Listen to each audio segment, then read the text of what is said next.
cayó un 10,9% el turismo interno respecto al año pasado. Las vacaciones de invierno 2025 dejaron un impacto económico estimado de 1,5 billones, según datos del sector.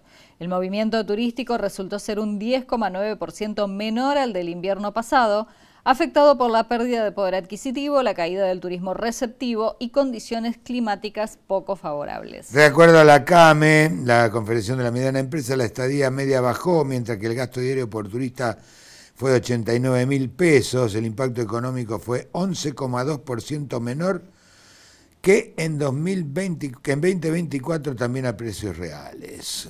Se consolidó el protagonismo del turismo interno, favorecido por el desdoblamiento del receso escolar, aunque con una composición distinta. Mientras los sectores de mayores ingresos eligieron viajar al exterior, el turista nacional optó por escapadas más cortas, promociones y destinos accesibles. Uno de los datos que anticipó esta tendencia fue el hot sale de mayo. Más del 50% de las ventas fueron al extranjero, según un informe del INDEC, que confirmó que los viajes al exterior crecieron 67% interanual en el primer cuatrimestre. Estamos haciendo bolsa de país. Bueno. ¿Cuáles fueron los destinos más elegidos en estas vacaciones de invierno? Los más buscados fueron los clásicos: Bariloche, Puerto Iguazú, las sierras de Córdoba, Ushuaia, San Martín de los Andes, Mendoza, Salta y el Calafate, junto a complejos termales de Entre Ríos y Santiago del Estero. Yo que el gobierno le daría más importancia. Le están viniendo críticas de sectores muy importantes. Fue el diario Clarín el que publicó la estadística, casi 11.000 millones de plata que se fue en viaje de turismo al Colchón cuando se abrió el cepo. ¿Se acuerdan? No fue hace tanto que Caputo nos invitó a sacar los dólares del Colchón. ¿Qué hace? ¿2 meses? Sí, y ahora hay más dólares en el Colchón. Otro dato de la economía real es que más de la mitad de los trabajadores argentinos no puede independizarse del hogar paterno y sigue viviendo con sus padres. Una encuesta reciente elaborada por Boomerang reveló que el 54% del mercado laboral en Argentina todavía no logró independizarse y continúa viviendo con su familia. La tendencia afecta especialmente a quienes no tienen empleo o ganan por debajo del umbral de autonomía. El estudio realizado en todo el país destaca que el 85% de los encuestados considera que independizarse es más difícil que hace 10 años. Hay que hacer un estudio para eso. Sí. Bueno, este sentimiento lo comparte quienes todavía viven con su familia, como aquellos que alguna vez se independizaron, pero tuvieron que volver a casa de papá. En cuanto a las razones que impiden independizarse, el 54% de las personas consultadas señaló que no cuenta con trabajo o que su empleo es inestable. Otro 31% explicó que su salario no le alcanza para cubrir los gastos que implica vivir solo y un 6% mencionó otros motivos. La situación afecta tanto a mujeres como a varones y personas de otro género. En el caso de las mujeres, 54% vive en el hogar familiar, 22% vive solo, otro 22% con su pareja. Entre los varones, 53%, más o menos lo mismo.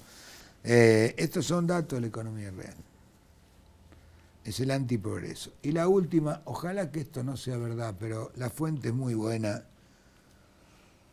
Mire, intervienen en el mercado de futuros, suben los encajes a los bancos, le suben los encajes a las billeteras virtuales que se lo pusieron al doble, suben la tasa de interés a niveles astronómicos. Y por si esto fuera poco, Economía le pidió dólares a YPF para el Banco Central. Yo ojalá que esto no sea real, porque si no, estamos comprometiendo todo. El Banco Central no compra divisas entre bandas y uno de los mecanismos que usó Toto Caputo fue utilizar los pesos que el Tesoro acumuló gracias al superávit fiscal, lo que le permite cerrar grandes transacciones de forma directa y sin pasar por el circuito tradicional. Pero ¿quién le vendió semejante volumen de dólares al gobierno? El dólar está barato y nadie en su sano juicio va a largar billetes verdes a ese precio sin alguna razón de peso. Por eso las miradas se posaron rápidamente sobre el origen de esos fondos. Una parte provino de YPF, que utilizó dólares ingresados recientemente por el financiamiento internacional del oleoducto Vaca Muerta Sur. El resto sigue envuelto en misterio. YPF le va a tener que explicar a sus inversores por qué pone la cara en el préstamo internacional para el oleoducto Vaca Muerta y le regala los dólares al gobierno. Cada día que pasa, la obra en pesos, pues pedimos dólares, la obra en pesos cada día que pasa es más cara, pero además la obra no empezó todavía para el gasoducto. Y ya le estamos pidiendo la plata de ese préstamo, también la del BID, también, a cubrir déficit. Aunque todo se presenta como prolijo en los papeles, los analistas advierten sobre el riesgo de estas maniobras, distorsiones de precios, señales ambiguas y la incómoda sensación de que el Tesoro está jugando sucio, citó como ejemplo un operador del mercado. Yo, sinceramente, son señales que están partiendo desde lugares a los cuales yo prestaría atención. Mire lo que publica La Nación, que no lo tomamos de La Nación, lo tomamos de otro medio porque ahora hay que pagar también para leer La Nación. Pero es lo mismo, lo escribió Gualconadamun.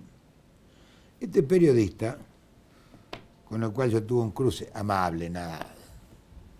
En su momento acá y en público durante una conferencia, porque es uno de los que destapó los Panama Papers, pero los ocultó hasta que ganara Macri, que es lo que le enrostré. En general, cuando publica este tipo de cosas tiene una intencionalidad. Consiguió un informe de la CIDE,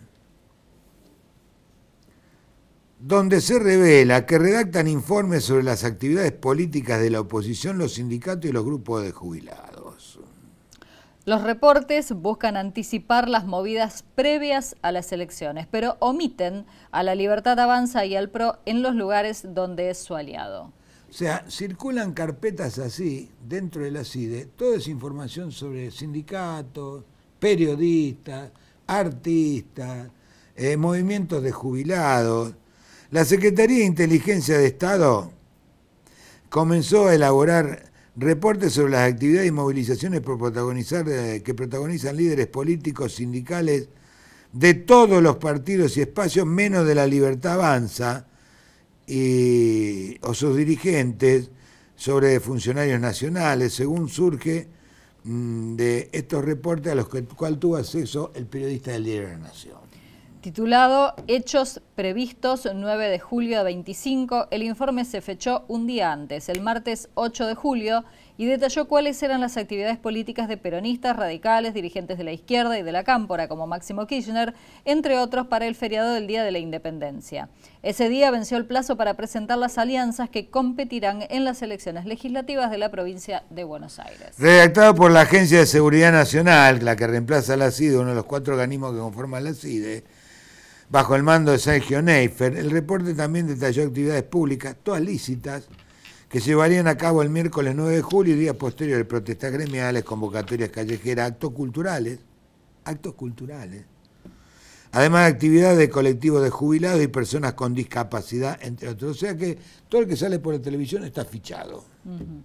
Precisó cuáles serían los horarios, recorridas y lugares específicos de concentración de cada una, sin que el informe consignara si implicaban amenazas a la seguridad de los argentinos o del Estado Nacional. Tampoco exponía una orden judicial que justificara esa vigilancia. O sea, ningún juez le había pedido nada a la CIDE. Investigan de motu propio. Son los espías del gobierno, no del Estado.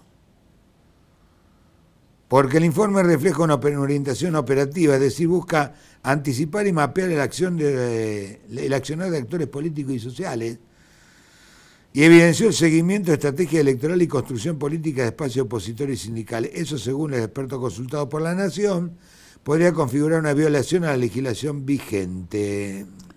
En su artículo 4, la Ley 25.520 de Inteligencia Nacional prohíbe obtener información o producir inteligencia o almacenar datos sobre personas o grupos por el solo hecho de su raza, fe religiosa, acciones privadas o opinión política, o de adhesión o pertenencia a organizaciones partidarias, sociales, sindicales, comunitarias, cooperativas, asistenciales, culturales o laborales, así como por la actividad lícita que desarrollen en cualquier esfera de acción. ¿Qué aparece en el informe? Los dirigentes opositores Kicillof, Sergio Massa y Máximo Kirchner, mirá todos los detalles, volvieron a reunirse en la Ciudad de La Plata para avanzar una estrategia común, para consolidar la unidad de cara a los comicios del 7 de septiembre.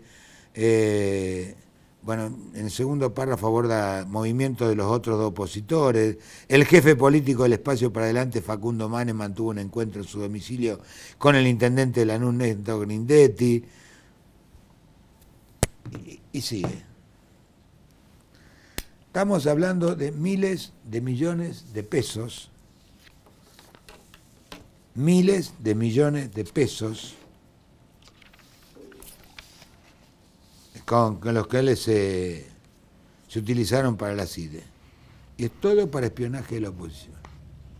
Mira, en este marco, ¿cómo es que el gobierno no se da cuenta que ya los informes son no de C5N o de Página 12, son de La Nación y de Clarín? Clarín es el que publicó que 11.000 millones de dólares se limpiaron del préstamo del Fondo Monetario los particulares argentinos para atesorar como dólares.